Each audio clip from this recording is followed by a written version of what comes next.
Do your video captions look boring and fail to keep your viewers interested? Do not worry.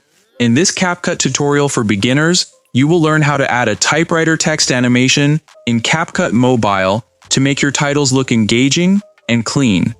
First, open your video project, tap on Text at the bottom toolbar, and then tap on Add Text to type your title.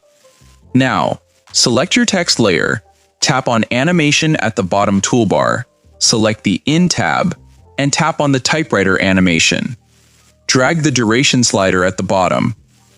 To adjust the typing speed, a speed of around 1.5 seconds works great for most titles.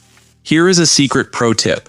For high-quality CapCut video editing, tap on Audio, select Effects, search for Keyboard, and place a typing sound effect right under your text.